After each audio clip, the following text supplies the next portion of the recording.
नांदेड जिल्ह्यातून संतापजनक आणि धक्कादायक घटना समोर आली आहे। गावाचा उपसरपंचच अल्पवयीन मुलीवर अत्याचार करत असल्याचे उघड झाले असून पीडित मुलीने या अत्याचारातून एका मुलीला जन्म दिला आहे। पोलिसांनी आरोपीला अटक केली असून या प्रकरणाची गंभीर दखल घेतली जात आहे। पाहूया सविस्तर रिपोर्ट। नांदेड जिल्ह्यातील तामसा पोलीस ठाण्याच्या हद्दीतल्या एका गावातीलच 55 वर्षीय उपसरपंच बाबूराव तोपेकर याने अल्पवयीन मुलीवर गुंगीचे औषध देऊन लैंगिक अत्याचार केल्याचा प्रकार उघडकीस आला आहे। हा अत्याचार वर्षभरापूर्वी झाला होता। मुलगी गप्प राहिली, परंतु काही महिन्यानंतर तिची गर्भधारणा झाली आणि महिन्यांपूर्वीच तिने एका मुलीला जन्म दिला आहे। या नवजात मुलीची विक्री करण्याचा संशय व्यक्त करण्यात येतो आहे। या घटनेची माहिती मिळताच तामसा पोलीस ठाण्यात विविध गंभीर कलमानुसार गुन्हा दाखल करण्यात आलाय। पोलिसांनी वेळीच कारवाई करत आरोपी बाबूराव तोपेकर याला अटक केली आहे। याबाबत पोलीस अधीक्षक अविनाश कुमार यांना माहिती देताना सांगितले की गुंगीचे औषध देऊन अत्याचार झाला, त्यातून गर्भधारणा झाली आणि नंतर डिलिव्हरी झाली। आरोपी अटकेत असून पुढील तपास सुरू आहे। ही घटना केवळ कायद्याचा प्रश्न नसून समाज मन हलवणारी आहे।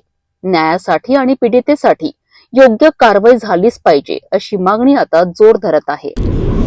तामसा पोलीस स्टेशन मध्ये 14 एप्रिल संध्याकाळी एक गुन्हा दाखल झालेला आहे। रिपोर्ट असा झाला होता की एक पॉक्सोचा प्रकरण आहे, ज्यामध्ये एक अल्पवयीन मुलगी आहे ज्यांच्यावर की त्यांची कंप्लेंटमध्ये असं आहे की दारू व गुंगीच्या गोळ्या टाकून पिण्यास दिले आणि त्यानंतर अत्याचारचे प्रकरण झालेलं आहे आणि नंतर गर्भधारणा पण झाला आणि विष्णुपुरी नांदेडमध्ये त्यांची डिलिव्हरी झाली, असं ते पूर्ण प्रकरण आहे।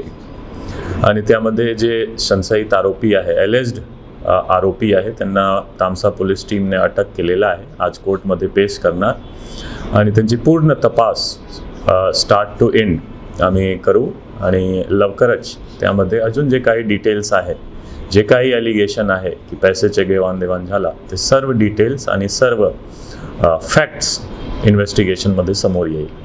त्या मुलाची विक्री वगैरे केली अशी चर्चा काय सतत आहे? चर्चाची आता मी व्हेरीफाय करू शकणार नाही, खूप प्रिलिमिनरी स्टेजवर आहे, खूप सेन्सिटिव्ह इन्सिडेंट आहे, त्यामुळे डिटेल्स मी सांगू शकणार नाही विदाऊट व्हेरिफिकेशन।